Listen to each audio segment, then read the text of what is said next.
entrou na sala. Aí, boa noite, Pedro.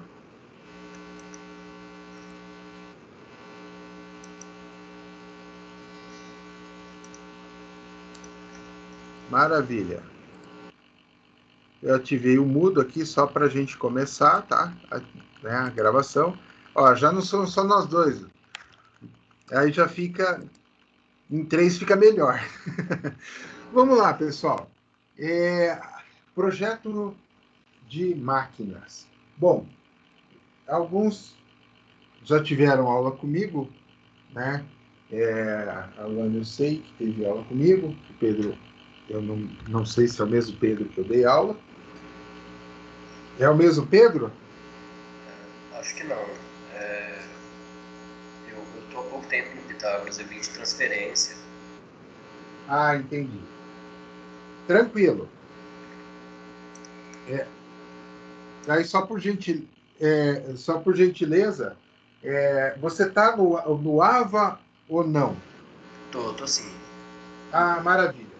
Então, depois eu subo o material para o AVA lá, fica tranquilo. Tá? Então,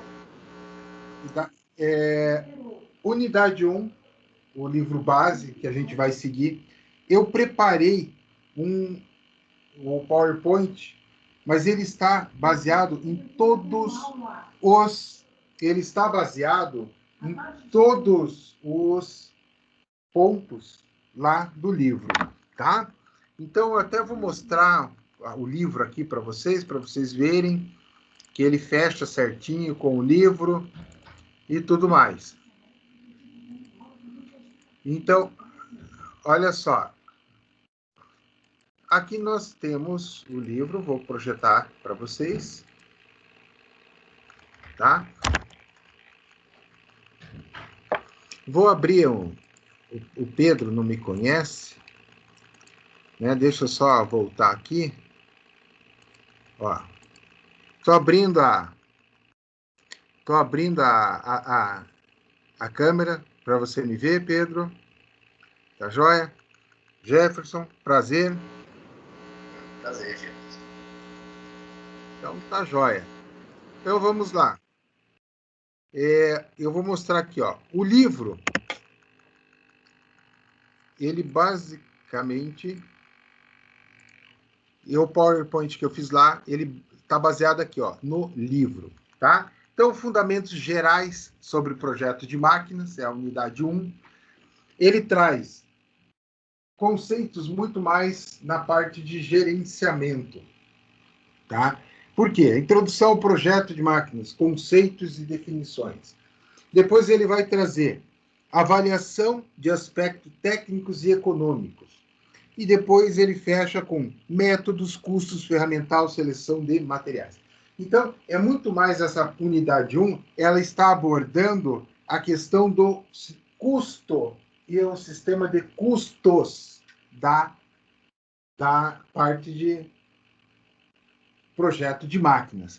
Na etapa 2, unidade 2, análise e modelagem. Aqui já começa a ficar um pouquinho mais legal. Aqui entra análise de falhas e cálculos de esforços, análise dimensional e estrutural e prototipagem. Então, aqui a gente começa a construir a ideia. Aqui eu vou pensar, ó, olha só o final. Métodos, custo ferramental, seleção de materiais e cronograma. Então, aqui eu faço o projeto do projeto. Aqui não. Aqui eu já faço a análise, a modelagem, já vejo análise de falha, o que pode dar errado, análise de dimensionamento e prototipagem. A 3 e a 4 são unidades distintas, mas interligadas. Por quê? A gente está falando de um carro, né? Ó, dimensionamento do sistema de transmissão de potência, um exemplo, claro. E dimensionamento do sistema básico de potência. Ó, mancais, freios, cilindros pressurizados, elementos de potência, elementos auxiliares de potência. Ele usa até a analogia do carro para mostrar essas duas unidades onde a gente entra com dimensionamento. Vamos lá. Essa parte aqui, unidade 1, eu fiz MBA na FGV em gerenciamento de projetos. Então, muito tranquilo. A parte 2, a parte construção, modelagem, prototipagem, eu tenho mestrado em engenharia de produção. Muito tranquilo. Na aula de hoje, nós vamos ver o que eu aprendi recentemente em disciplinas que eu fiz no doutorado da engenharia mecânica, que era em conjunto com a engenharia de materiais, na UFOP, tá? Então, disciplinas, para mim, optativas, obrigatórias para o doutorado da mecânica. Nós vamos ver a parte de análise de falhas. Até preparei um material com exemplo, mostrando essa parte de análise de falhas.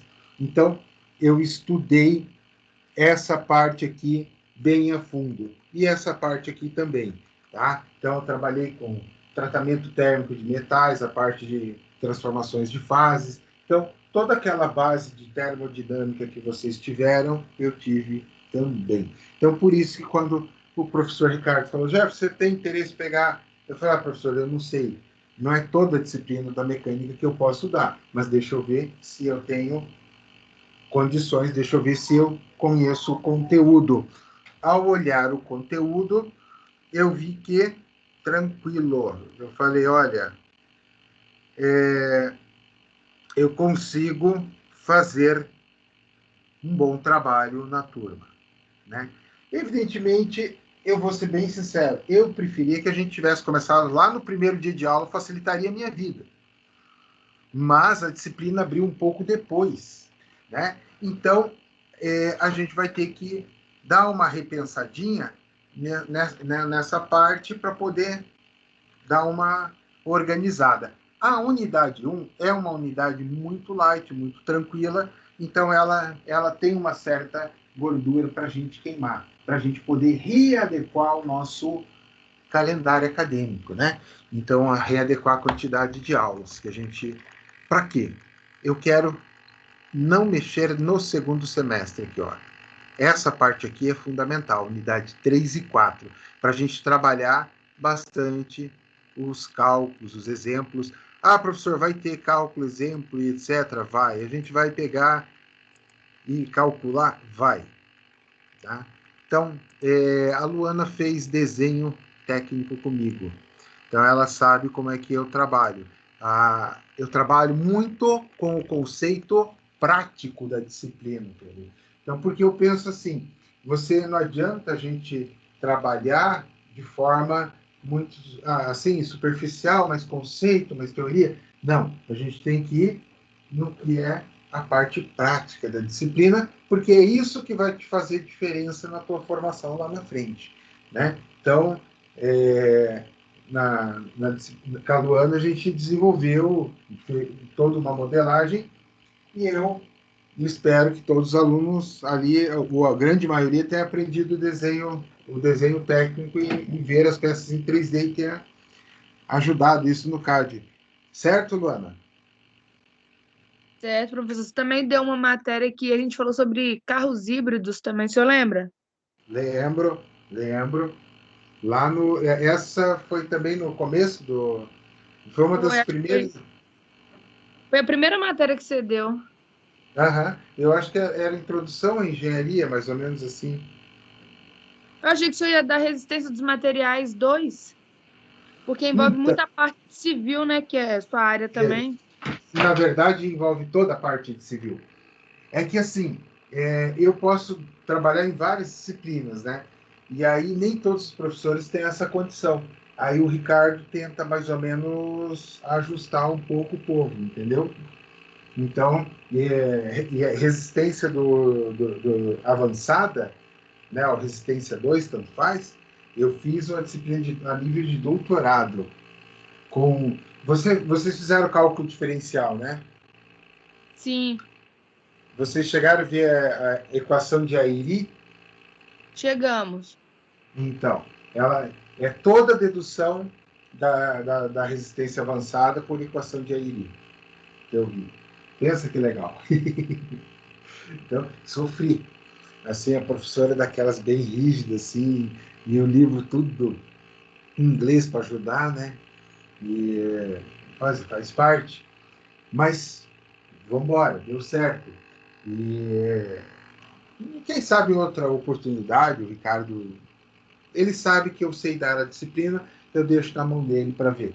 Ele sempre me passa disciplinas aí, então não posso reclamar, não. Então, vamos lá.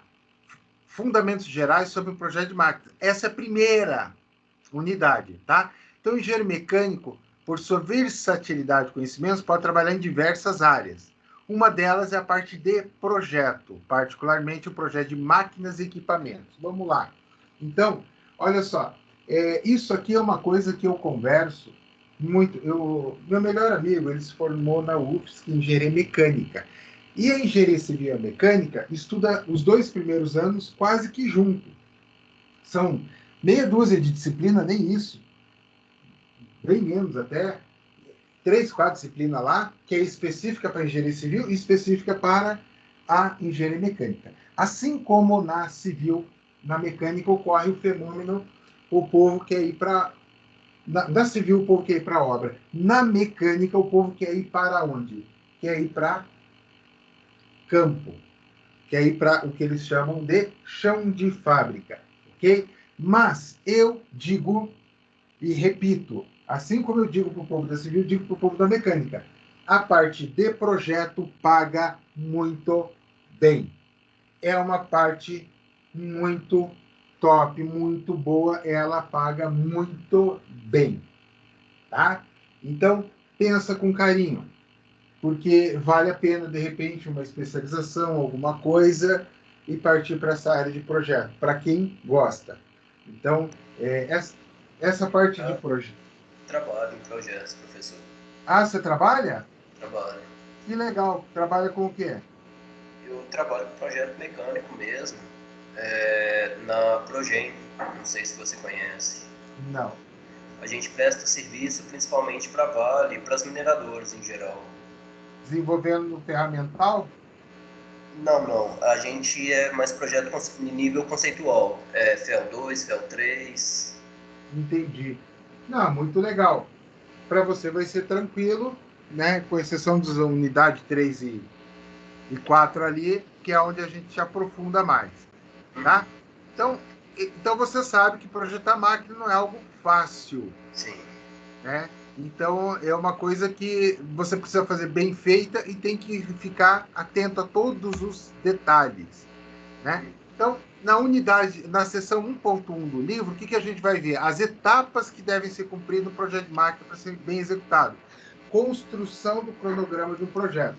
Aí sempre tem um aluno que vem e fala, professor, lá tem a fulana de tal falou e usou o Primavera. Porque não sei quem, o Primavera.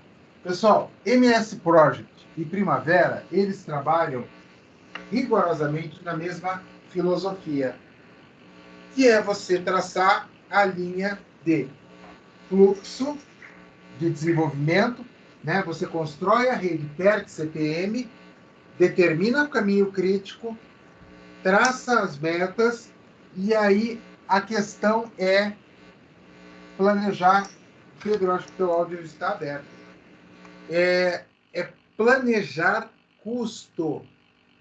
E quando eu falo custo, eu não falo custo somente grana. Eu estou falando custo, mão de obra e desembolso de material. Tá? Então, o PERT, a rede PERT CPM serve de base para o Project, para o Primavera e para uma gama de outros softwares. Eu falo do Primavera e do Project porque são os mais famosos. O Primavera, ele é bem complexo, todas as etapas de rotina, de controle, de entrada de material, saída, etc. E eu sempre digo o seguinte, bem executado, você precisa de pelo menos 20 pessoas para que ele seja bem executado. Mal executado, esquece, abandona, faz no project, que você vai ter o mesmo retorno. Não, você vai ter muito mais retorno, porque 1 ou 2 pessoas controlam. Tá? Então, consegue gerenciar. Então, às vezes, existe esta ideia. Tá? Então, o conceito de projeto de máquina foi apresentado por quem? Norton. E ele trata desde a criação de uma máquina que funcione bem com segurança e confiabilidade. A ideia é o quê? O projeto de máquina, não só estou preocupado em relação a custo. Eu tenho que projetar algo que seja confiável, né? Algo seguro. Então, aí quando a gente pega, por exemplo, um projeto automotivo, e todo mundo fala, a Toyota é boa, a Toyota não quebra, a Toyota é boa, a Toyota não quebra, não, a Honda também é boa e não quebra. Os japoneses, qual que é a grande sacada dos japoneses? Se você pegar um Toyota, se você pegar um Honda, você vai analisar que os caras fazem o quê? Feijão com arroz. Eles não usam tecnologias de ponta. Por exemplo, o Audi A5, um exemplo de carro, que usa sistema de freio elétrico, igual da BMW, que está usando, a Mercedes usa. Então, assim, você tem freio de mão elétrico, tudo elétrico. Ah, ok. Aí, para você trocar uma pastilha de um carro desses, você precisa do quê? Conectar ao sensor para destravar pelo sensor, porque senão ele não solta as garras da pastilha de freio. Então, veja, a Toyota, ela faz o quê? Ela usa o sistema tradicional. Ah, está lançando Corolla agora. Não estou nem aí, vai no tradicional. O tradicional não quebra.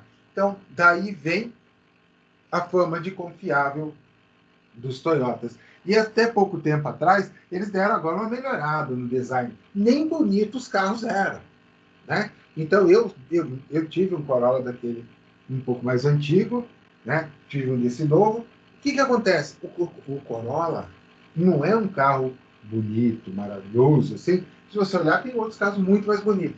E, em termos de tecnologia, ele tem um pouco a menos, né? Coisas que podem dar problema, o japonês não coloca. Mas, se você fizer a manutenção certa e tudo mais, esquece.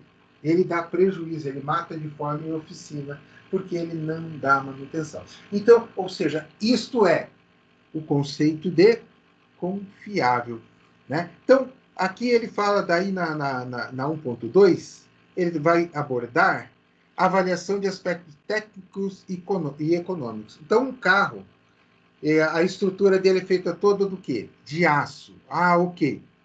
Isso aqui é do livro, tá? Eu já vou atualizar vocês. Então, esse material é resistente, oferece uma segurança boa e é barato, né? Então, comparando aos outros materiais. Então, quando você parte para um carro com aço, você está usando o quê? Um carro com tecnologia mais barata. Então, aí é aquela história. A Toyota, ela vai lá e usa o aço. Mas, por exemplo, a BMW hoje usa fibra de carbono. Tá? As novas carrocerias da BMW são fibra de carbono. Se você for olhar, é uma tendência nas marcas premiums, uma tendência mundial, os caras vão usar cada vez mais fibra de carbono. Por quê? Simples assim. Porque existe uma pressão na Europa absurda por emissões de gases, né? Por causa do efeito estufa, redução e redução de consumo. Então, o que os caras fizeram para reduzir consumo? Para reduzir consumo, a Toyota tem um sistema híbrido dela, que esse sistema da Toyota tem mais de 20 anos. Então, o sistema híbrido não é um carro elétrico, é um híbrido. Então, ele tem o motor dele funcionando em conjunto, o motor a combustão, funciona em conjunto com o motor elétrico. Beleza. Aí, se você pegar, na Europa, o que os caras estão fazendo?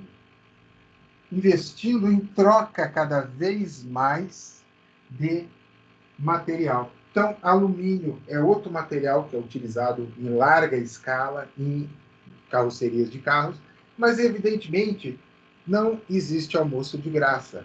Você vai usar alumínio no teu carro. O que vai acontecer? É óbvio, fica mais caro.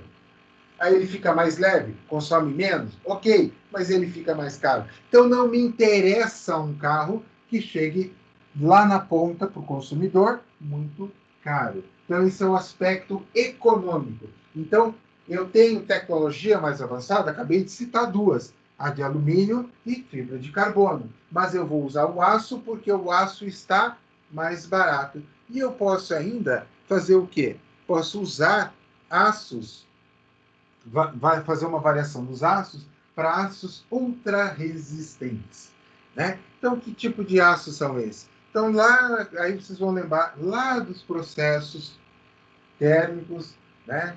Onde você tem a nossa fase da perlita, martesita, e eu vou trazer a minha quantidade de carbono para um nível mais saturado, tá? Fazendo com que o meu aço fique mais resistente e mais frágil. Não é de graça, ele perde um pouco essa característica da deformação. Como contrapartida, eu posso reduzir espessuras, tá? Então, aí nós temos esse contraponto para ser analisado. E o gerenciamento de projetos em si, tá? Então, quando eu digo gerenciamento de projeto, então a impressão assim, vai ter o projeto lá, vamos fazer a peça lá e vai ficar gerenciando a peça. Não. Gerenciamento de projetos, pessoal, é um conceito muito diferente disto. Gerenciar o projeto significa o quê? Você pode fazer o gerenciamento do projeto dentro da sua origem. Como assim, professor? Vamos lá. Eu tenho um problema. Eu preciso de uma máquina que resolva o meu problema. Eu vou projetar a máquina para resolver o meu problema. Certo? Ao projetar a máquina para resolver o meu problema, eu vou ter que analisar. Calma lá. Ela é aplicável a qual situação? Aonde eu necessito, como eu preciso fazer, ou seja, eu estou criando linhas de argumentação para gerenciar esse projeto, ou seja, toda essa etapa de pensar no que eu irei aplicar à máquina, como eu irei usar a máquina e aonde ela se encaixa dentro, isso se chama gerenciamento de projetos, ok? Pessoal, fiquem à vontade. Eu estou passando nos conteúdos básicos de cada uma das nossas aulas futuras, né? Para vocês verem a estrutura, como é que está formatado e o que será abordado em cada aula, em cada sessão lá do nosso livro que nós vamos seguir, tá? Depois, na sequência, no final, nós vamos ver. Depois a gente vai ver uma análise de fratura e fadiga, ok? Então, a seção 1.3 do livro base da disciplina, ela traz o quê? Métodos, custos, ferramental, seleção de materiais e cronograma. Então, ou seja, método. Qual o método que eu utilizei para desenvolver? Tá? Qual a forma? Os processos de fabricação, aonde eu vou utilizar. Aí pega tudo, estampagem, soldagem, forjamento, usinagem, a pintura, tudo. Então, eu tenho que definir quais esses métodos. Qual o custo para produzir? O ferramental envolvido e seleção dos materiais, né? Então, assim, eu vou ter que especificar. E como especificar, a gente vai ver os materiais que vão ser utilizados no desenvolvimento do projeto da máquina, por exemplo. Tá? Então, nós vamos ter lá tudo detalhado, como calcular e chegar no custo, e cronograma. Por que o cronograma? Eu tenho que determinar como será feito. O cronograma não é só, vai ser feito assim, tal dia a gente faz. Não. O cronograma do como significa o quê? Em cada uma das etapas, quanto de folga eu tenho? Quanto tempo eu tenho ainda para gerenciar? Ocorreu um problema, deu alguma coisa errada lá. E aí eu faço o quê? Eu tenho como reprogramar sem atrasar. Então, assim, o pessoal da mecânica, em PCH chora para trabalhar com o povo da civil. Por quê? Eles precisam. A PCH, né, é uma usina hidrelétrica de pequeno porte. O que acontece?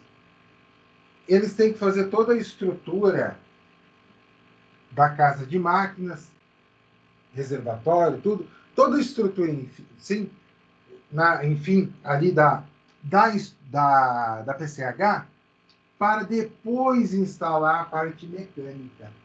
Então, ou seja, qualquer imprevisto na civil impacta diretamente na execução da parte mecânica. E eles precisam ainda fazer etapas intercaladas, aonde depende do pessoal da civil. Teve uma obra que eu trabalhei, que eu fiz a obra. Eu fui responsável pelos projetos, pelo desenvolvimento, por tudo, e inclusive a execução, e era para instalar máquinas, né? Então, eu tive uma preocupação e tomei um cuidado muito grande em deixar toda a estrutura de concreto alinhada, toda ela certinha, com os nichos para os parafusos, que eram nichos pequenos, né, para a estrutura da máquina que ia. Não tinha muito espaço ali, era 5 por 5 centímetros. Então, poxa, isso é bastante tal para mecânica. Para civil, isso é miséria.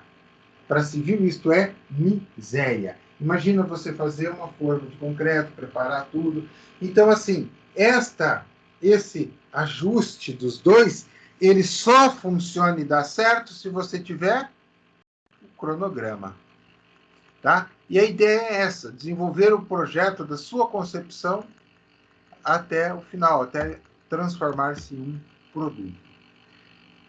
Por isso que eu disse que a unidade 1 ela envolve muito gerenciamento de projetos, muita coisa que a gente associa do MBA da FGV. Evidentemente, no conteúdo aqui, a gente vai ver numa forma muito mais simplificada e básica. Unidade 2. Análise e modelagem básica de uma máquina. Então, aqui é a parte interessante. Por quê? Aqui a gente vai abordar a parte de falhas, tá? Então, vai ser feitos os cálculos, vai ser feita a verificação, né? E para a gente poder entender, para a gente ver e abordar também a questão da gestão da qualidade. A gestão da qualidade, quando a gente fala, ele diz ali atendimento aos clientes. Troquem a palavra atendimento aos clientes, repetindo, está igual ao livro, igual a apostila, tá? Mas troquem por uma palavra mais moderna, que é utilizada, que são os stakeholders. Stakeholders de um projeto, é importante vocês se familiarizarem com a linguagem, porque esta linguagem, lá na frente, será cobrada de vocês. Não existe almoço grátis, né? Então, lá na frente, vocês vão ter que responder sobre esta linguagem. Como assim, professor? Simples assim. Essa linguagem, stakeholders, ela se aplica a quem? São as partes interessadas e envolvidas no projeto. Porque, para vocês fugirem da visão cliente. Como assim? Fugir da visão cliente? Eu não estou entendendo. Imaginem que vocês trabalham numa empresa que presta serviço para uma outra empresa que vai usar o projeto de vocês para quê? Os caras vão usar o projeto de vocês para ganhar dinheiro, tá? Então, os caras vão usar o projeto de vocês para ganhar dinheiro. Como que eles vão fazer isso? Para ganhar dinheiro. Eles vão utilizar isto de forma terceirizada. Ao usar de forma terceirizada, vocês concordam que quem que é o teu cliente final? Ah, não, é o cliente da empresa. Será? É o cliente da empresa? Mas você vai levar isso para uma parte lá na frente, para alguém lá na frente. Então, Por isso que eles trocaram clientes, como está na apostila, por stakeholders, que são partes interessadas. Por quê? Aí todo mundo que tiver qualquer interesse no projeto e influência, evidentemente, ele é mencionado. Para que não ocorra o quê? Justamente lá no final da história, meu projeto está lindo, está pronto, está legal. Não está bom, não. Porque, isso aqui está cheio de erro. Pô, mas quem é você? Não, eu sou o cara que vai usar o teu projeto. Pronto, acabou. Você vai ter que refazer tudo. Então, por isso, essa ideia. Análise de falhas e cálculos de esforços. Então, ele tem até uma frase mega clássica, tá? Que é de quando chegar nessa sessão, a gente vai abordar e vai estudar em detalhes, muito mais detalhes que tem o livro, que é bem fraco nessa parte aqui, de análise de falhas e cálculos de esforços. E mais, nós vamos ver o que aconteceu e como é que foi, né, com Nem Deus afunda o Titanic, o famoso Titanic, e por que ele naufragou, a falha que originou isso. E aí a gente vai ver que nós tínhamos um problema de material, tá? Não foi só o iceberg. O iceberg era para afundar o Titanic? Não. Se o Titanic não tivesse uma falha de material, uma falha de projeto. Então, o iceberg levou a fama, foi para o cinema, né? Estreou em Hollywood e ficou famoso, mas não foi ele a causa principal, e sim falha de material. Lá quando a gente chegar na 2.1, nós vamos abordar este tópico. Tá? Refletir que falhas em projetos podem acontecer. Diante disso, você deve estar sempre atento aos detalhes de cálculo, análise, experimentação do projeto. Vamos lá. Como é que era feito o carro antes? Até ser feito, até pouco tempo atrás, pessoal. Quando eu digo de pouco tempo atrás, assim, vamos lá, não é tão pouco assim, mas não é tão muito. Por exemplo, um carro feito há 15 anos atrás, até 15 anos, uns 15 anos atrás, vamos lá, ele era feito num protótipo de argila. Então, o carro era moldado no protótipo de argila. Moldava o carro ali, né? Então, por que era feito isso? Porque existia a necessidade de ter uma visão geral do carro. Como é que eu vou analisar o espaço interno do carro? Eu posso fazer análise computacional e tal, até posso, mas eu não consigo uma definição tão boa. Então eu vou ter que fazer na argila. Resultado, o desenvolvimento de um novo carro chegava até 3 anos para se construir um novo carro. O que aconteceu? A partir do evento evolução da tecnologia, tá? Que tecnologia é essa? MEF, tá? Modeling Element Finities, ou simplesmente modelagem por elementos finitos, ok? Então, através da MEF, ou da elementos finitos, que a gente abrevia, né? Foi possível você verificar reações no material. Olha a pira, olha a coisa que louco. Você tem como verificar reações. Então, um dos softwares mais usados, dois, tá? O ANSYS e o SAP. Aí, o ANSYS, mais que o SAP até. Então, qual que é o grande barato do software? Se você pegar os conceitos de resistência dos materiais 1, 2, soma, e aí você pega as propriedades do material, junta, e aí o software faz a simulação. Então, por exemplo, um carro impactando contra uma parede, ainda é feito os bonecos, os dumps, para poder verificar.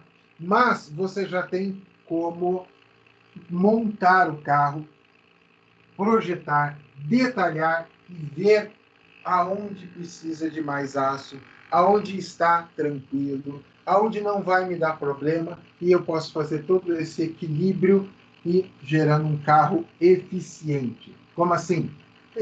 Um carro, a partir do momento que ele tem o menor peso possível, menor custo possível e confiabilidade, atendendo a segurança, você gera um carro que é confiável, né? Um carro eficiente. Então, assim, o duro é a interpretação. O duro é a interpretação dessa história.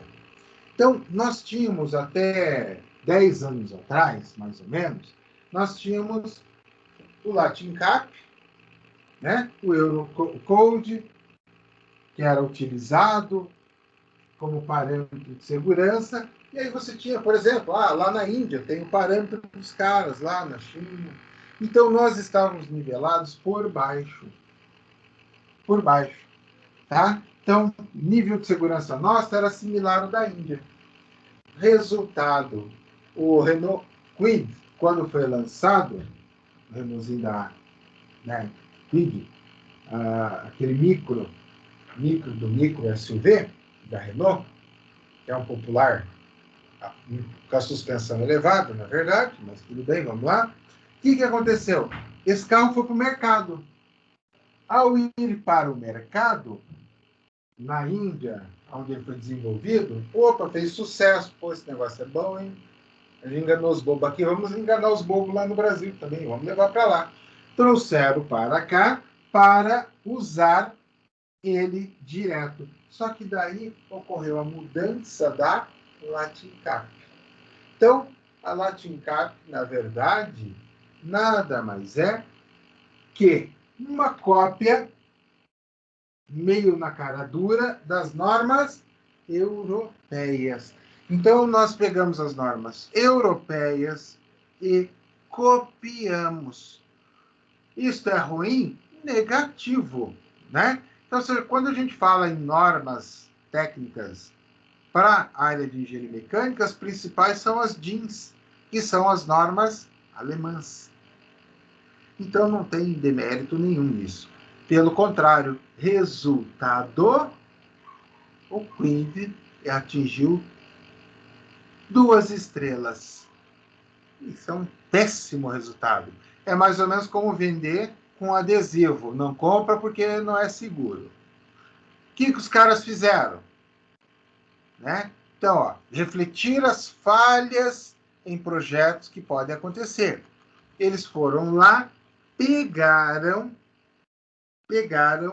o Kwid e equiparam o Kwid com airbag nas portas. Então, se você olhar o padrão do carro, você vai ver por que esses loucos colocaram airbag nas portas do Kwid. Né? Porque você pensa, e é um pensamento lógico. Pô, eu vou vender qual carro com airbag nas portas? Vou vender um carro médio, não um carro de entrada. Carro de entrada, eu colocar airbag na porta, significa que eu vou cobrar mais. Significa que eu vou subir o preço. Significa que eu tiro a competitividade no pior segmento, no mais agressivo. E aí eles conseguiram 4 estrelas e tal, e aprovaram, mas, ou seja, a solução para a correção da falha do projeto, né, foi amarga. Mas, lembrando, a falha do projeto veio lá atrás num erro de especificação. Olha, esse carro é para... Não, é para a Índia. Ah, é só para a Índia? É só para a Índia. Ah, não vai fazer em lugar nenhum. Ah, então tá bom, vamos seguir as regras da Índia. O carro lá ficou extremamente mais barato. Esses airbags laterais não impactam menos que uns 6 mil, 7 mil no preço do carro, que já não é um carro caro. Mas imagine o problema que a Renault acabou criando para ela para utilizar o mesmo projeto. Análise dimensional e estrutural. Então, o desenvolvimento do projeto pela gestão da qualidade de produção. Ou seja, eu vou desenvolver o meu projeto, todo ele com a premissa baseado em ter qualidade no processo de produção em si. Então, o meu foco é dar qualidade ao processo produtivo, tá? Então, eu tenho esse foco para ter o meu produto final com qualidade. Lembre-se, para a indústria mecânica, são raras as máquinas que você projeta de forma isolada. Como assim, professor? Você vai lá e cria uma máquina. Você vai lá e cria, sei lá, 2, 3 máquinas. Esquece. Isso não te pertence.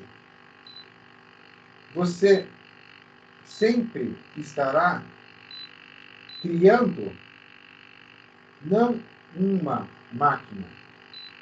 Você vai estar criando sempre em escala. Então, quando eu falo de criar o ferramental, não é o ferramental em si que você usa ali. Não, a gente está falando no ferramental que será utilizado para construção do produto. Tá?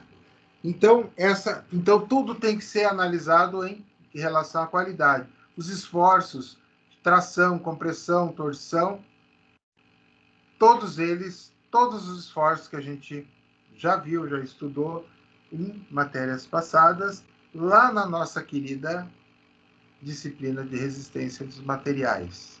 Ok? Prototipagem. Para fechar a unidade 2.3, a gente aborda o tema prototipagem. Então, uma máquina, um equipamento, ele é projetado, é necessário para realizar muitas atividades, tais como memorial de cálculo, análise técnica, construção de modelos e protótipos, e realização de testes neles, para fazer a viabilidade técnica e econômica da construção do equipamento. Então, olha só, repare, eu vou criar uma máquina para produzir outras máquinas. Tá? A WEG possui a fundição mais moderna do mundo. Professor, o que ela usa? Pessoal, ao visitar a fundição, eu vi máquinas alemãs, americanas e japonesas. Tá? Então, eles pegaram o melhor de cada um e agruparam. E deu certo? Muito certo. Por exemplo, a parte robótica é japonesa. E aí eu pergunto para vocês, imagina, aquela máquina é responsável para fazer a carcaça dos motores elétricos. Então, ela pega, é tudo robotizado o processo. Então, ela pega os moldes que são em argila, né? E faz o preenchimento com o aço incandescido. O que acontece? Depois de um pré-resfriamento, ela já, na sequência, quebra aquela argila para reciclar os moldes e vai. Então, ou seja, eu estou falando de uma máquina que faz isso. Imagina se eu não projeto esta máquina pensando, por exemplo, na questão de manutenção, confiabilidade. Ela para toda a fundição. Simples assim. Eu não tenho ela confiável. Poxa vida, ela vive dando problema aqui em alguma parte lá, qualquer. Acabou. A máquina se tornou um problema, uma máquina cara que virou um problema. Então, por isso, foco na qualidade. Então, prototipar, você vai fazer isso. Você vai modelar, vai gerar protótipos e realizar testes nos seus protótipos, para que você faça a validação, né? Nada mais é do que você testar aquilo que você criou, colocar em teste. E isso é feito com carros também? Sim, é comum a gente ver os carros passando todo camuflado e com placa verde. Vale lembrar que, por exemplo, hoje em dia, né, a indústria sempre fez isso e sempre vai fazer. A indústria automobilística, eu sinto bastante prazer em acompanhar a evolução tecnológica dos caras. E os caras merecem respeito, tá? Então, eles estão sempre um passo à frente, buscando inovações para tornar os produtos melhores, mais interessantes do ponto de vista comercial. Dentro dessas alterações vem a família de plataformas, né? Então, por exemplo, você pega a MQB, que é uma famosa plataforma da Vox. E aí você produz o Jetta e o Up na mesma plataforma, o T-Cross na mesma plataforma. Então, o que acontece? Eu vi. Qual que é o segredo? Ela tem como trocar uma placa de aço no meio, que é tudo soldado. Opa, eu aumentei a largura do carro. Ela coloca mais outra placa ali no meio, espichando, eu aumentei distância entre eixos. Então, ou seja, eu modifiquei e preparei para colocar o carro que eu quiser. Motor e tudo mais, e daí, não estou nem aí. Pode ser um motor que eu vou usar para todo mundo. Aí você vê umas coisas meio sinistras, né? Que é um motor 1.0 turbo, ok? Eficiente, ninguém está falando que não presta, que não é eficiente, mas o carro é grande e no cofre você abre a tampa do motor, ué, cadê o motor? Só deixaram metade aqui, porque é pequeno, né? Mas isso é resultado da otimização das plataformas. Então, o que acontece? Quando você pega... Hoje, eu dei um exemplo da MQB da Vox. Evidentemente, todas as demais possuem plataforma. A Toro é feita junto com o Renegade. E é só analisar. Até painel e tal, os caras fazem compartilhamento, trocando logomarca. Só. E essa é... Professor, o Argo também é feito na plataforma da Toro? Não, o Argo não, que eu saiba não.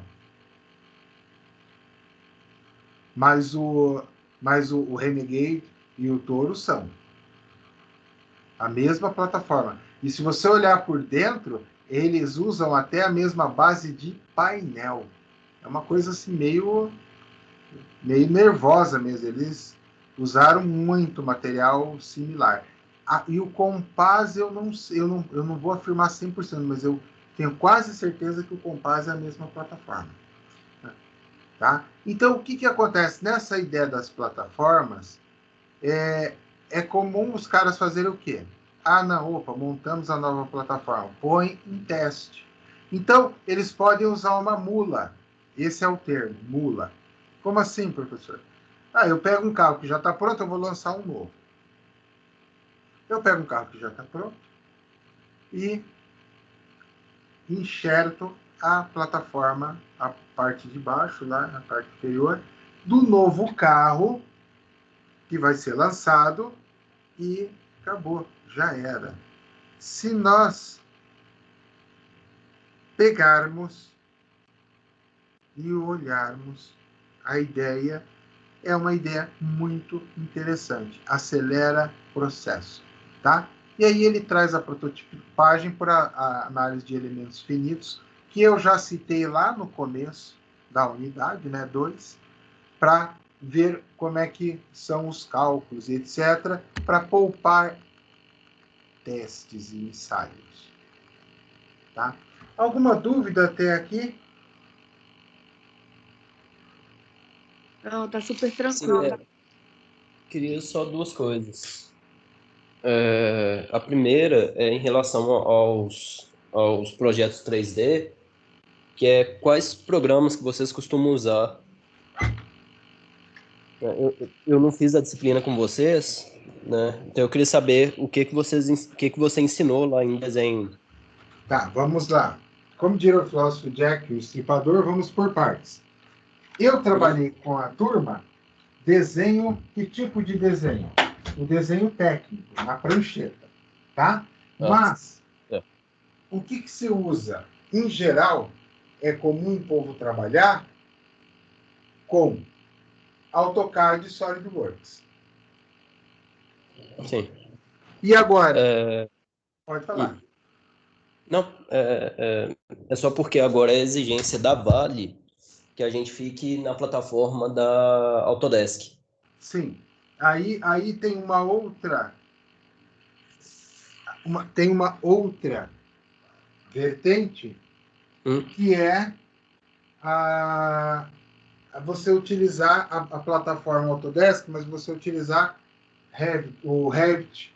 Aí você pode passar para a Autodesk com o Inventor, que ele é similar ao Solid, tá? O Inventor. Certo. Você já viu esse software? Já. Eu trabalhei bastante tempo com o SolidWorks, mas atualmente o que a gente tem usado é o AutoCAD Plant 3D. Também é uma opção. A plataforma da Autodesk, ela engloba mais de 100 softwares. Pois é.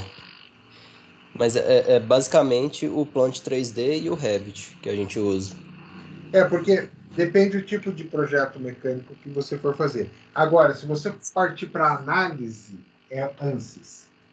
Tá? É o ANSYS e o SAP. SAP é mais fácil, mas é ANSYS que é o povo da mecânica.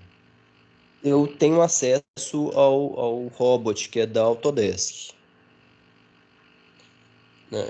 Ele não sei comparar ele com esses outros, né? Mas ele também é um software utilizado. Ele que faz a análise dentro do Revit. É que assim, só para você entender. O Robot é bom software. O ANSYS é malvado. Entendeu a diferença? Sim. O nível de detalhamento que ele chega, só para você ter uma ideia,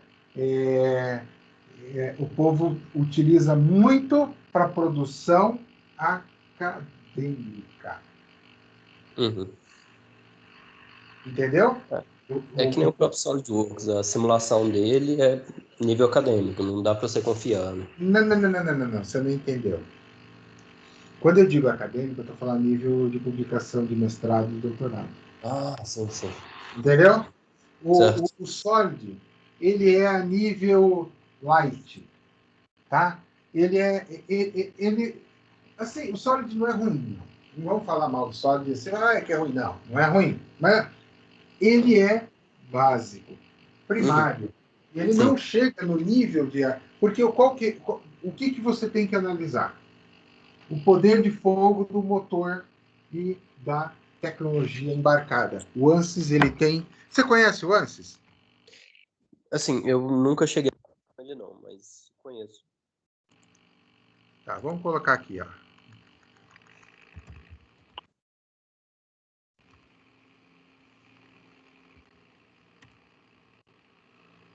Tá? Então aqui, ó, eu estou projetando a tela.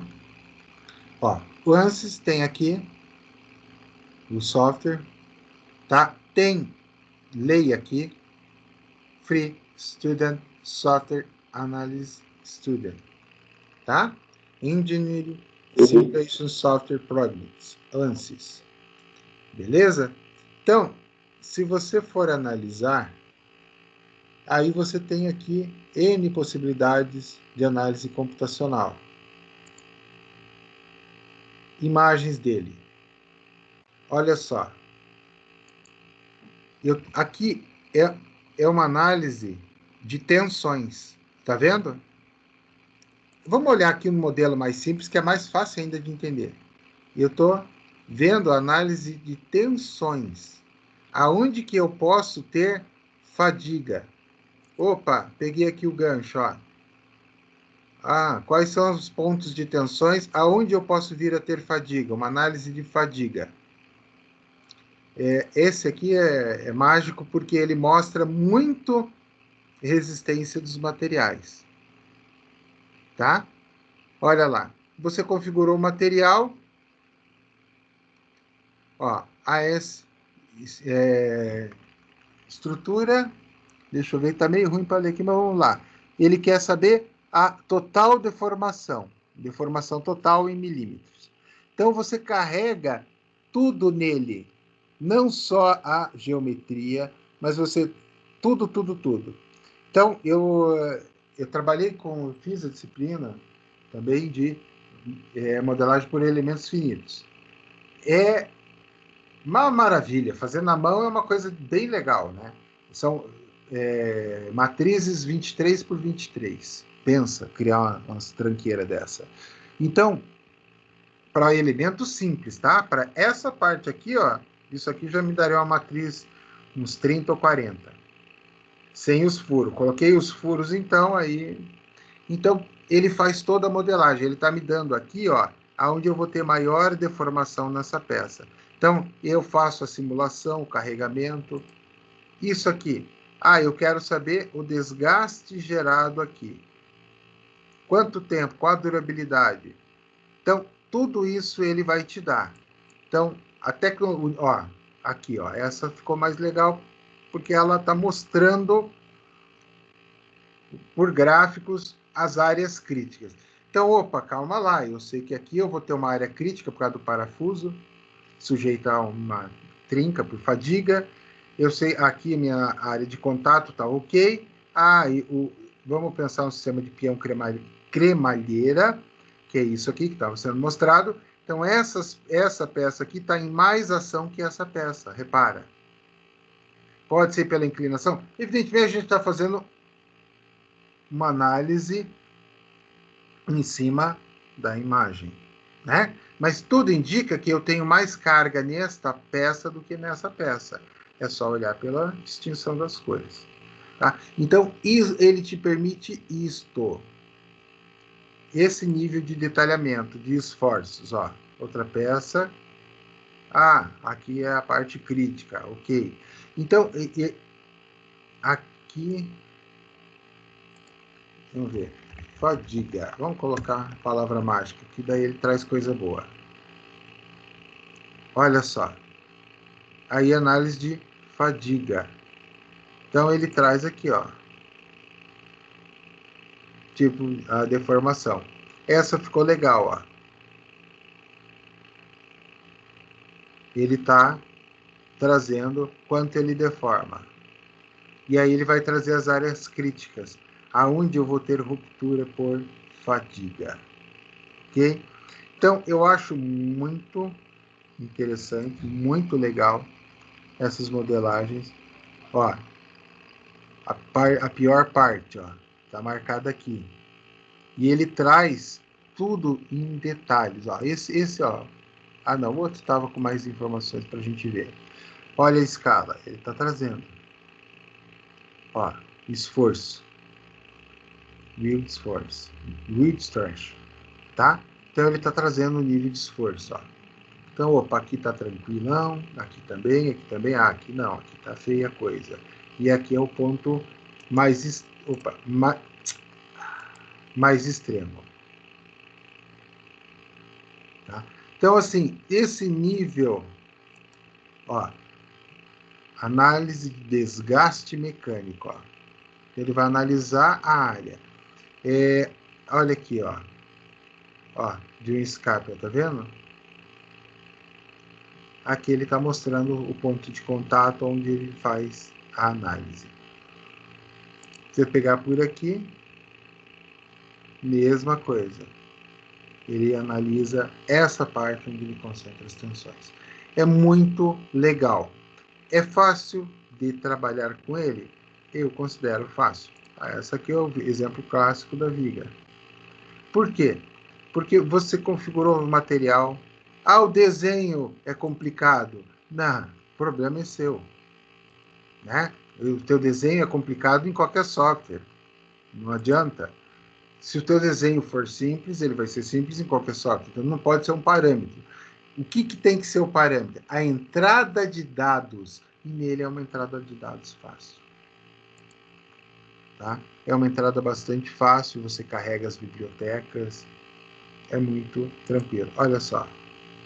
Ele fez e está analisando aonde vai dar o problema. Então essa é a região que pode, por esforço, fadigar e quebrar. Aqui ele usou SolidWorks, mas ele é inferior à análise do ANSYS, tá? O ANSYS ele tem uma análise, uma biblioteca mais robusta.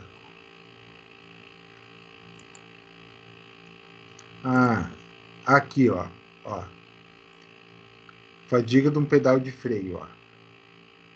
Aí ele traz tudo as áreas de contato que tem maior efeito de desgaste. Tranquilo? Tranquilo. A ideia é essa, que vocês participem. Finalmente chegamos na unidade 3, tá? Na unidade 3, dimensionamento do sistema de transmissão de potência. Então, a gente não mais está trabalhando conceitos, a gente passa a trabalhar com, de fato, o que é e o que são modelagens e como é que elas funcionam, né? Mas agora aplicada. Então, o dimensionamento do sistema de transmissão de potência, nesse tipo de sistema, são utilizados como fonte os motores para a transmissão dessa potência, bem como os elementos de ligação. Então, aqui a gente aborda o sistema de transmissão e toda a física empregada nele, tá? Então, a gente continua na 3.1, a importância do dimensionamento. Para que eu vou fazer isso? Qual que é o objetivo? Né? E a transmissão, ela pode ser realizada por atrito. Então, para isso, a gente precisa fazer o quê? Cálculos cinéticos, cinemáticos, bem como avaliar toda a força do atrito de contato. Então, assim, nós passamos a ter uma outra visão. Então, lá atrás, a gente vem modelando, aprendendo, questionando, entendendo o que é protótipo, beleza.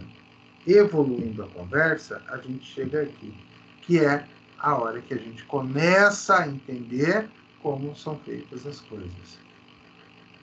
E a gente faz a aplicação prática com os cálculos, tá? Elementos de ligações. Então, saber selecionar um acoplamento adequado. Então, ver qual que é a definição de máquina que precisa utilizar isso. Eu vou trabalhar com que parâmetro? Tempo de vida maior do que a espera, além da proporcional de custo, manutenção menor. Ou seja, todos os critérios são levados em conta. A ideia é assim, pessoal. Vamos lá. Isto é inegável. Isto é algo que vocês podem encontrar na internet. Tem um filme que aborda o tema. Obsolência programada. É um filme bem interessante. Mas vamos dentro do conceito de obsolência. Vocês podem observar que os carros hoje em dia estão cada vez menos duráveis, cada vez mais descartáveis. Por quê? Porque é um conceito. Né? Os carros não estão sendo projetados mais para durar 30 anos. Então, vamos lá. Quando vocês eram crianças, existiam até um nível maior de durabilidade dos carros. Os carros existia uma preocupação que esse carro durasse um pouco mais, a preocupação em relação a custos, a manutenção. Hoje, o que os caras fazem? Olha, escuta, estragou a polia da bomba hidráulica, da direção elétrica. Perfeitamente. Você encosta na concessionária, vem cá, troca o conjunto. Mas eu não preciso do conjunto. Não, mas não vende, só vende conjunto. Não, mas eu só quero, não, só conjunto.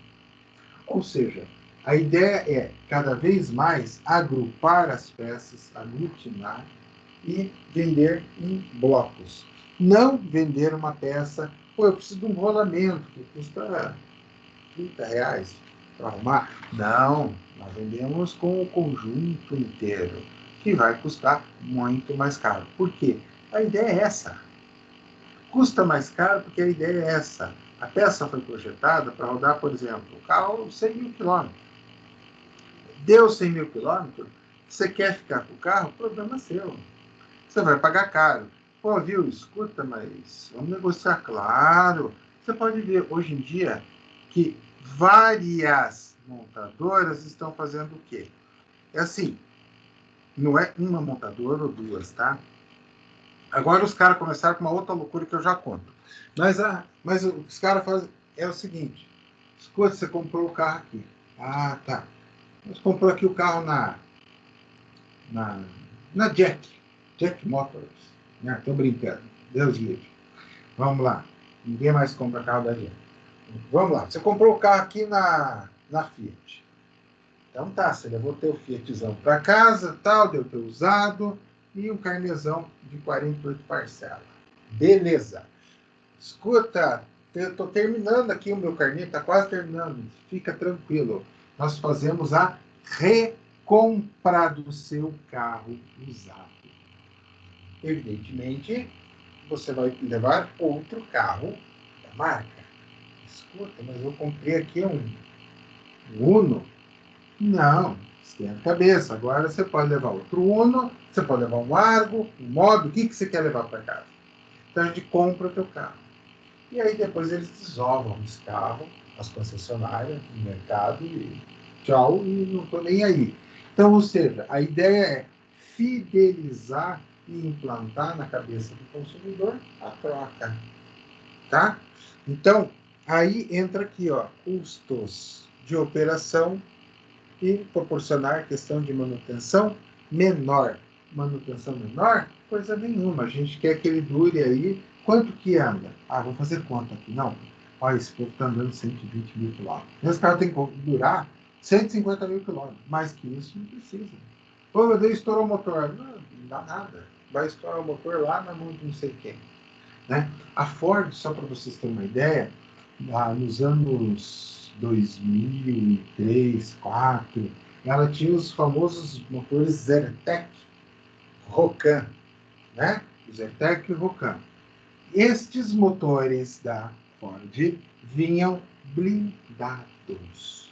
Ou seja, quebrou, deu pau no meu motor aqui. Ah, não, vamos retificar o motor e fazer o motor e pôr para rodar. Esquece esse negócio de fazer motor.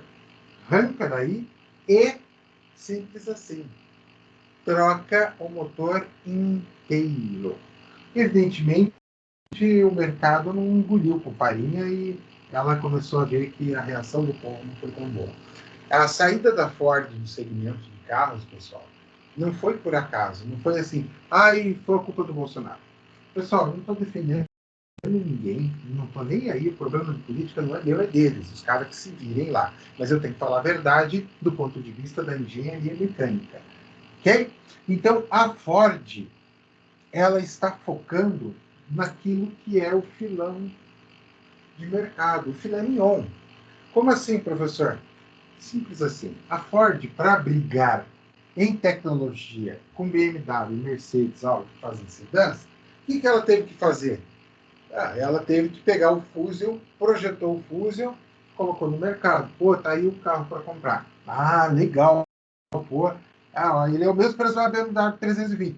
Mas é maior, é mais espaçoso, lá. Toda aquela conversa que a gente já sabe. Maravilha. Qual que foi o problema, qual foi o tirinho no pé que a Ford deu? A manutenção do carro Ford médio e intermediário, Focus, aí entra no balaio também, aquele Fiesta que vem importado, ficou muito caro. Então, assim, olha, eu estou levando um Ford para casa, não é um BMW, sei, mas na manutenção você paga mais caro que o BMW, que o Mercedes, que o Audi. Aí é onde subiu no telhado. O povo começou a olhar e falar, sai daí com esse negócio, é muito louco. Como é que eu vou pagar mais caro para manter um carro do que um carro premium, que agrega status e tal? Não, sai fora que isso aí é bucha. Foi exatamente assim que a Ford começou a arrumar para a cabeça, né? Começou a encontrar dificuldades para se manter no mercado. Isso foi uma coisa muito torta que a Ford fez e que pagou um preço muito elevado. Ok? Então, dei um exemplo para vocês, né? E aí nós vamos para a última etapa da unidade 3.3, projeto de elementos de transmissão. Tá? Então, projetos de elementos de transmissão. Mais alguns elementos que compõem o sistema de transmissão de potência serão estudados, como molas helicoidais, correias, as correntes e cabos de aço e eixos flexíveis. Então, a ideia de dimensionar o sistema é, na verdade, analisar, estudar as peças e ver a resistência dos materiais aplicada ali. Para não falar física, que física ninguém gosta, né? Então vamos chamar de resistência dos materiais aplicada. É o que nós vamos ver.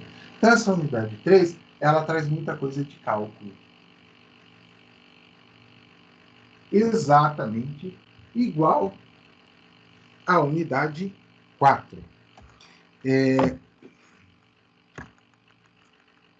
Opa.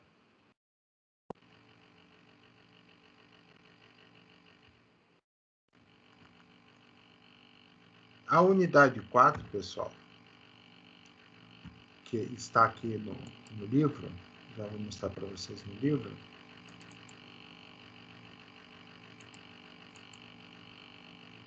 Ela é bem similar. Aí eu achei melhor, eu não coloquei, não vou mostrar aqui, porque aí para mostrar as páginas, ó, tá? Então, dimensionamento de sistemas básicos de potência. Mancais, freios, cilindros pressurizados, elementos de potência. Então, vamos lá, ó. Só para a gente dar uma olhadinha rápida no conteúdo de mancais, freios, cilindros pressurizados. Então, ele traz, ó, todo o sistema em si, né? Então, pinhão.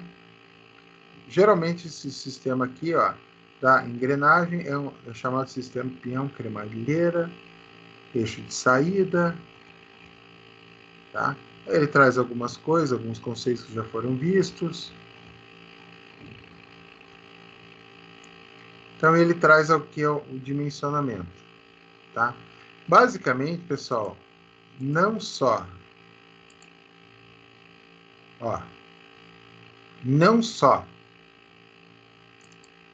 essa parte aqui da 4, mas a 3, ó, fórmula de tensão. A 4, ela pega cálculo, né, de resistências de materiais. Aí consulta a tabela, etc, para a gente ver. Tá? Então, ó, sistema de engrenagens, polias, e ele traz aqui relação, ângulo de rotação. Então, é bem, eu diria assim, tem conta? Tem. É difícil? Não é difícil. Né? Mas dá um pouquinho de trabalho e tal, mas ninguém morre. Tá? Ah, professor, olhando assim, não tem integral, não tem derivada, não tem limite para calcular. Então é tranquilo, tá? Mas eu queria mostrar para vocês. Só para vocês não terem este medo desse conteúdo. Pessoal, nós vamos fazer um intervalo agora. No retorno, a gente vai estudar, após o intervalo, nós vamos estudar, ver um case de falhas. Tá bom? 15 minutos, beleza, pessoal? Tá bom, professor. Beleza.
Bom, pessoal, vamos lá, vamos retomar a aula. Então, eu mostrei para vocês o que nós vamos ver da disciplina, o que esperar da disciplina, como é que vai ser o estudo da nossa disciplina. Ao longo da explicação, eu trouxe vários elementos da indústria na aula de hoje, automotiva, mas a ideia é que a gente esteja sempre passeando sobre a indústria mecânica, tá? Metal mecânica. Então a gente vai abordar muita coisa legal, muita informação relativa à nossa na nossa disciplina, tá? Aí, para fechar a aula de hoje, eu trouxe para vocês uma análise de falha de um componente estrutural. Então, como é que é feito isso? Essa análise de falha.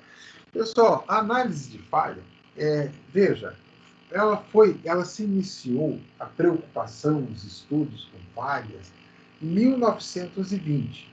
Então, de lá para cá, depois, Oren e Irvine, eles aprofundaram-se nesse tema, tá? Eu acredito que vocês devam ter uma disciplina mais focada em falhas estruturais, etc., devido à complexidade e importância do tema.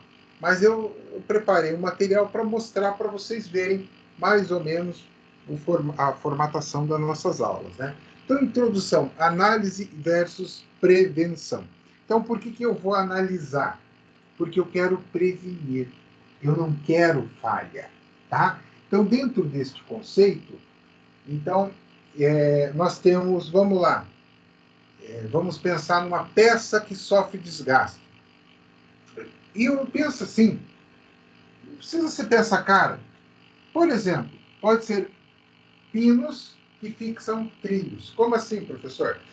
Pensa no trilho. O trilho vem, conecta um no outro. Eu coloco um pino, um rebite ali, um pino, para que eu tenha a fixação das duas peças. Okay? Então, dentro deste conceito, eu vou analisar. Esse pino, a gente está falando, é um material de, vamos lá, algo em torno de 5, 6 no máximo $7, de 5 a $7. Então é um material barato, mas você usa muitos para fazer a fixação das ferrovias, certo? Então são muitos e muitos pinos sendo utilizados. A Vale, por exemplo, mantém ferrovias para utilizá-las lá na Serra de Carajás, utiliza para o Porto de Vitória, né? Também, outra malha que a Vale gerencia. Então, esse pino. Então, a liga metálica que foi utilizada, com a escolha do material. Acho que alguém está com o áudio aberto, porque está dando ruído de fundo. Então, foi dado. Espera aí.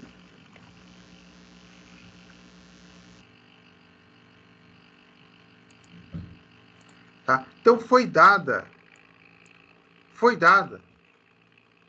uma verificada. Poxa, esse material custa de 5 a $7. Se ele custar $9, ele vai durar quanto tempo mais? E eu vou conseguir prever, fazer uma prevenção, né?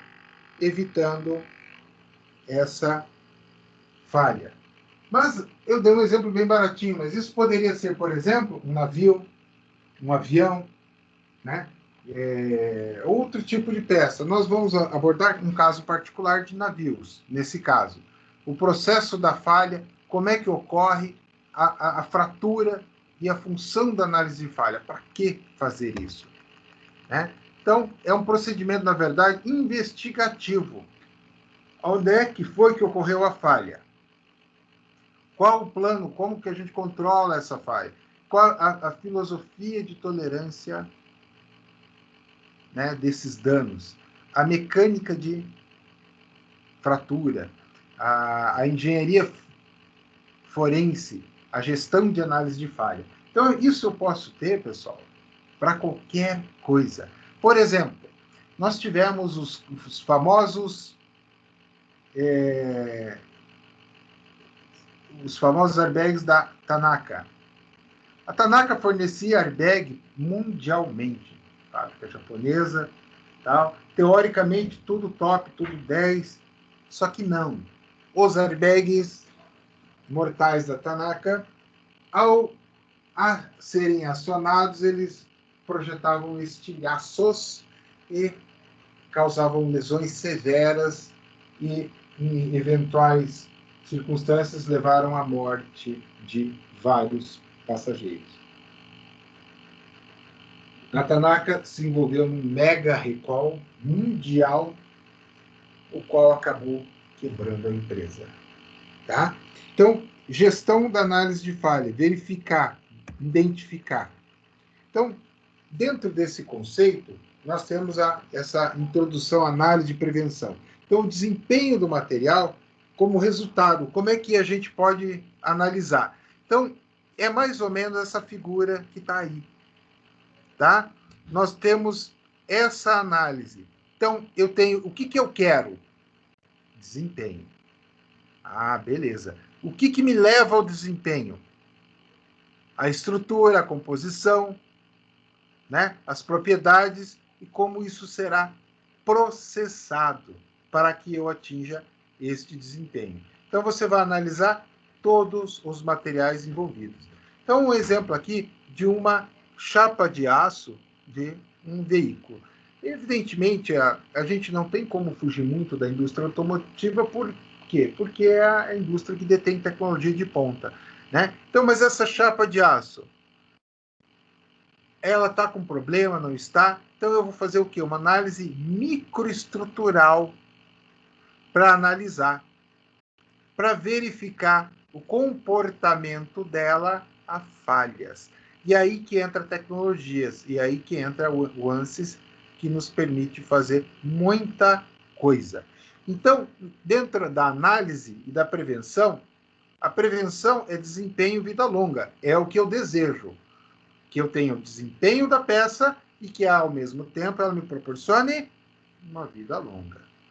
Dentro da questão da análise, a falha, perdas de materiais e perdas de vida humana. Ou seja, toda vez que você tem uma estrutura que colapsa, é isso que ela pode gerar. Um avião, um navio, um carro, mas também o pino de uma ferrovia. Porque se ele romper, ele solta os trilhos, consequentemente, o trem, tchau, tchau, vai descarrilhar. E imagina o prejuízo, material enorme, e isso se não envolver perda de vidas. Então, veja, a gente estava falando inicialmente de um rebite de 5 a 7 dólares. Tá? Então, aí, o que acontece? Após a falha ocorrer, nós vamos ter que investigar e determinar e ver qual a origem da falha, por que a falha ocorreu, o que levou à falha, quais os motivos. Né? Então, assim, é todo um cenário. É todo um cenário para que a gente chegue nessa conclusão. E aí a gente pode analisar, por exemplo, um parafuso que pode ter sido a causa de um acidente, a quebra de uma máquina, que, olha só, ele teve uma fratura irregular. Então, uma fratura intergranular, ou seja, uma fratura entre os grãos. Se a gente olhar aqui, ó, olha só, olha a linha de fratura aqui, ó. Tá? Olha a linha de fratura. Ok? Então, essa parte aqui, ó, tá aqui, ó. Tá sendo analisada aqui. E aumentou 50 mil vezes. Tá? Desculpa, 500 vezes o aumento. A escala aqui que é 50 micrômetros. 50 vezes 10 na menos 6 aumentou 500 vezes. Para poder analisar e entender aonde que foi. Opa, foi entre os grãos, ó. Ah, aqui, ó, aqui é um grão, aqui outro grão. Ó, vai formando os grãos, ó. Ó, são grãos formados na liga metálica. E aqui ocorreu a fratura. Tá? Então, um exemplo para a gente fechar a aula de hoje, que aborda justamente este tema de fratura. Né? Um dos tipos de fratura, a fratura frágil.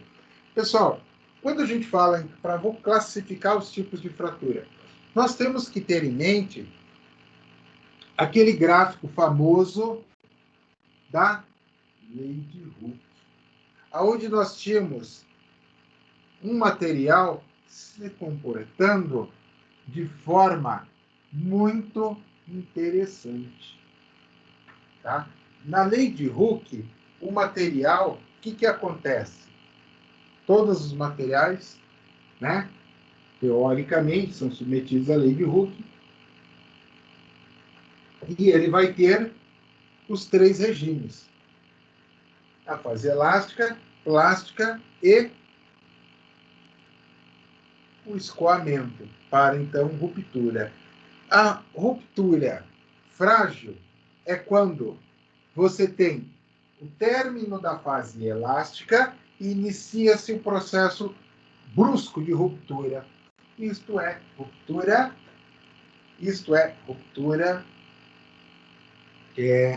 brusca. Pergunto para vocês, você se recorda do gráfico da lei de Hooke? Mais ou menos. Mais ou menos. Então vamos lá. Então vamos mostrar que isso é importante, porque muita coisa a gente vai falar será pautada nisso. Eu vou pegar um trabalhinho que eu fiz aqui, tá? De ensaio de tração, que é um ensaio real de tração. Um trabalho que eu fiz, um ensaio real de tração, tá? Então esse ensaio de tração, aqui tá o nosso gráfico da lei de Hooke. Essa planilha aqui, ó, ela vai até, vamos pegar, ó, B850, olha só, 858. Como foi gerada esta planilha? Vamos entender primeiro aqui. Eu tenho a largura inicial do meu corpo de prova, é um ensaio à tração de um aço, ok? Ele, aqui, eu tenho calculado a deformação, tá? E aqui eu tenho o alongamento. Então, pelo alongamento, eu tenho como calcular a variação percentual para projetar o gráfico. A força aplicada a cada momento, e eu tenho a tensão acumulada e a área do gráfico. Porque a área do gráfico me dá resiliência e tenacidade, coisas que vocês não estudaram ainda, né? E devem estudar no futuro. Então, esta aqui é a fase, ó. Isso aqui não é um desenho de apostila, tá? Isso aqui é um gráfico de um ensaio, de fato, aqui estão os dados do ensaio. Aqui, ó, tá vendo que é uma reta? Essa é a fase elástica, tá? Aqui, ó, a fase plástica e ruptura. Se eu isolar esta parte do gráfico, e eu posso fazer isso, eu obtenho o quê? Módulo de elasticidade pela linha de tendência. Como é que faz isso, professor? Formatar linha de tendência, você pode vir em qualquer gráfico aqui, ó, sempre vai ter, ó, adicionar linha de tendência. Aí eu venho e escolho o tipo de linha de tendência que eu quero. Por exemplo, para este caso aqui ela está sendo a linear, né? Ah, se fosse polinomial, ó, ela já transcreve melhor. Média móvel, melhor ainda. Então, assim, eu crio a linha baseado nisso e eu peço para exibir o quê? Eu peço para exibir, por exemplo, na linear, exibir equação do gráfico. Ele vai me dar a equação do gráfico, tá? Então, este valor aqui essa determinação é o módulo de elasticidade. Por que calcular áreas? Porque a resiliência eu vou conseguir ir até na cidade através da projeção, ou seja, do regime elástico e do gráfico total, as linhas de deformação de resiliência aproximada, tá?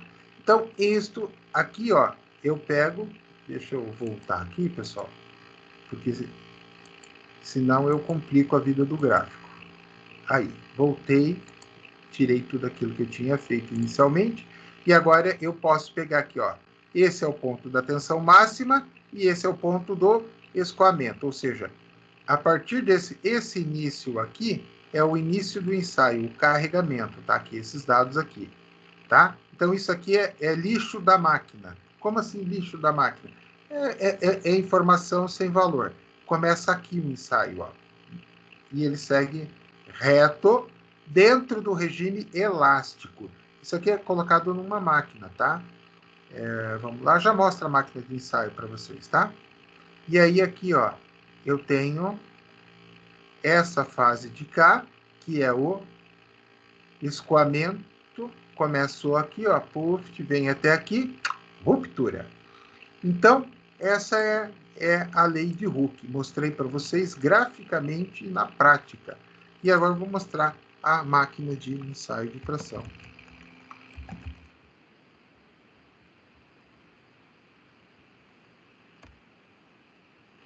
Máquina de ensaio de tração. Eu já vou projetar a imagem. Aqui, vamos lá. Olha só. Nós temos as N máquinas de ensaio de tração. Tá? A máquina universal. Eu tenho aqui, ó, os mordentes, segura a barra e estica a barra até o limite que ela vai romper. Tá? Então, essa aqui, ó, até tá mais bonitinho para ver, ó, os mordentes. Mordentes é onde eu fixo ela. Então, aquele lixo inicial do gráfico, esses dois carinhas aqui que geram. Depois não, depois é o material trabalhando mesmo. Tá? Então, aqui a máquina tá aqui, ó. Você coloca e dá tração e ela vai gerar o gráfico. Desculpa, ela vai gerar os dados que daí você faz o gráfico. É basicamente isto. Então, quando a gente está falando de lei de Hooke, a gente está falando deste tipo de dado. Então, quando eu falo ruptura frágil, significa que o gráfico ele não fez aquele regime de escoamento. Ele teve um pequeno regime de escoamento ali, poft, e estourou, né? Então, uma liga metálica, um aço de ultra resistência, ele vai escoar menos e romper mais rapidinho. Já um aço com baixo teor de carbono, né? Um aço, se ele for muito baixo, até seria chamado um aço doce, ele vai fazer o quê? Ele vai ter um comportamento muito mais alongado. Então, essa é a ideia. Então, dentro disto, agora vem o nosso case. Então, são exemplo de fratura frágil em duas partes do casco de navios, de carga, Liberty e tanque. T2, entre 1941 e 46. Bom, vamos lá. A gente tem que, antes de começar, entender o contexto, né? Não dá para pegar o bonde andando. Olhando aí, eu tenho navio para caramba sendo produzido. Qual era o objetivo? Segunda Guerra Mundial. Então, os americanos, eles estavam loucões. Estavam doidos. Meu Deus, precisa pôr navio aí, porque a gente precisa estar em guerra, a gente precisa ganhar a guerra. Nós precisamos navios operando para que a gente possa ter resultados, certo? Que a gente possa ganhar a guerra, senão a gente vai se complicar. Então, era cenário de guerra. Então, o que os caras queriam? Produzir o mais rápido possível, na maior quantidade possível. Tá? Então, Então, de 2040 a 2005, esses navios se tornaram lendários por terem sido projetados para fabricação em série, de modo a agilizar o tempo de construtivo. 2.700 navios foram construídos, sendo que, no final da Segunda Guerra, o tempo médio de construção era de 5 dias. Pensa, 2.700 navios. 5 dias para produzir um navio desses. Então, olha só a planta no estaleiro dos navios Liberty na Califórnia. Aqui a gente pode ver, ó. Olha só os navios sendo produzidos, ó. E aqui, ó. Aí tá loucura, os caras queriam ganhar a guerra. Então, o que eles fizeram? Eles começaram a criar seções pré-fabricadas para montar o navio rapidão. Então, o navio com seções pré-fabricadas foi construído em 4 dias, 15 horas e 29 minutos. Imagina, a gente está falando isso, pessoal, em 1942. Mas isso era o quê? É ganhar ou perder a guerra. Ou faz rapidão, ou perde a guerra. Simples assim. Então os caras saíram que nem louco. Opa, qual que é a melhor solução para a gente conseguir efetivar isso aqui? Vamos criar estruturas modulares. Tá? E olha que bonitinho que aconteceu com o navio. Estão vendo aqui? Ele partiu no meio. Vários. Olha só. Partiu. Olha aqui. Quebrou o navio. Mas por que ocorreu isso? Quebrou. Imagina.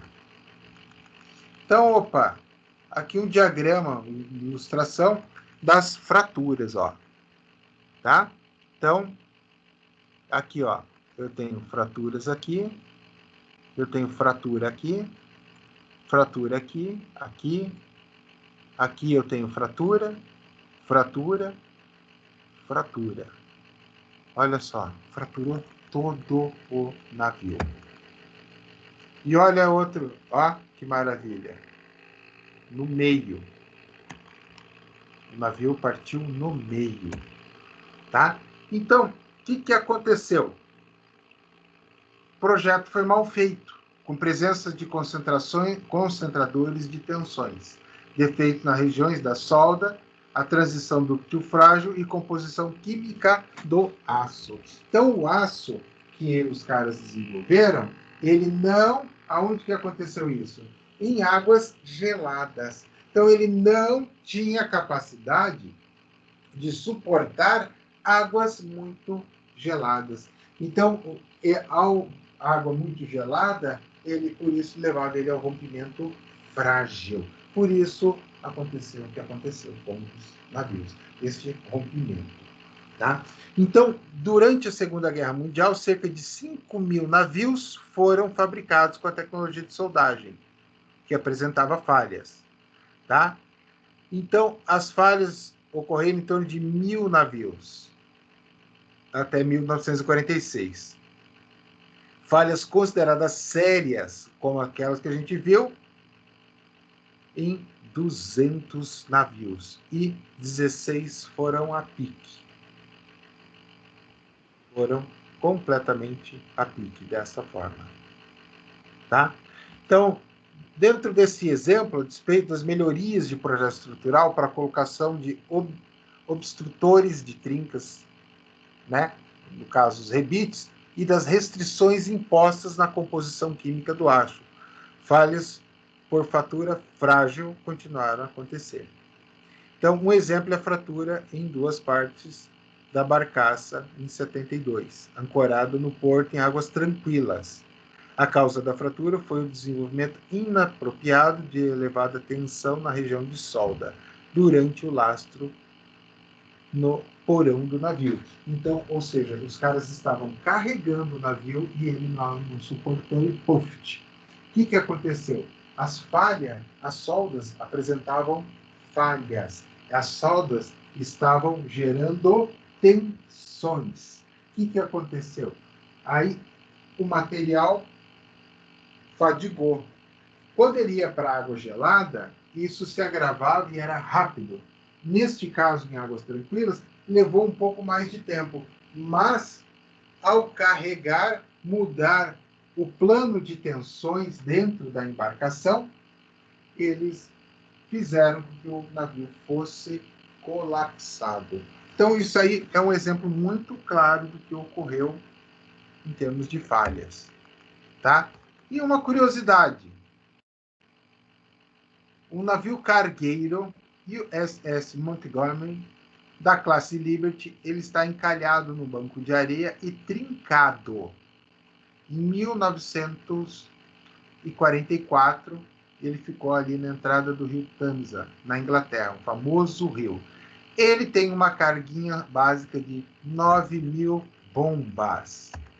Tá lá. Esse é o navio e ele tá ali, ó, com a placa. Então, até hoje, o navio continua no mesmo lugar, ainda com a boa parte daquelas bombas no seu interior, para o terror dos moradores da pequena cidade inglesa de Chemins. Por quê? Pensa, 9.000 bombas, explodir aquilo ali, o estrago que faz, né? O estrago que faz. Então, vou passar de barco ali perto para dar uma olhada. Pensa, vamos pescar ali, perto do navio. Vamos pescar lá para ver o que acontece. 9.000 bombas. Então, até hoje está lá, parado no mesmo local. Então, por que eu mostrei essa parte final da aula, fechando com esta análise para vocês? Para que vocês tenham a noção das consequências de erros do projeto. Tá? Então, assim, professor, eu não vou projetar, meu Deus, tem que ver. Não. Não é isso. Nós vamos aprender na disciplina de projeto de máquinas todo o passo a passo, desde a montagem, estruturação da documentação para a elaboração de um projeto de máquinas, até a sua fase final, que é a fase de prototipação e colocar para funcionar, né? E aí a gente trabalha com 2 tipos de dimensionamento, onde a gente vai trabalhar com conceitos da nossa resistência de materiais, que eu sei que vocês gostam bastante, e vocês estão fazendo engenharia. Então a gente vai ver aqueles 2 exemplos da unidade 3 e 4, na verdade, é um reforço de resistência dos materiais e resistência avançada. Nada mais que isso. Então, por isso que a gente vê os cálculos, as contas, etc. Tá? Então, essa parte de análise de falhas e fadiga, nós vamos ver, eu vou trazer outras coisas, outros exemplos. Tá? Tem avião que foi erro de projeto, erro de concepção, gerou falha, tem acidente aéreo, morreu gente pra caramba, foi falha, fadiga do material, ele fraturou e foi-se, entendeu? Então, tem muita coisa legal que a gente vai abordar ao longo da nossa disciplina. Dúvidas, pessoal? Não, professor. Pedro?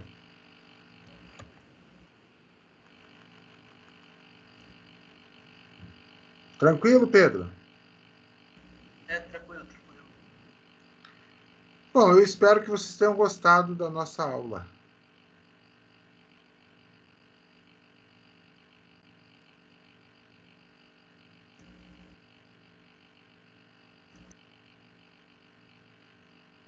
Pessoal, se não tem nenhuma dúvida, nenhum questionamento, nós finalizamos por aqui. Eu vou parar a gravação. Tá joia? Parar a gravação. Tranquilo, professor. Tá certo. Professor, você acha que cria um grupo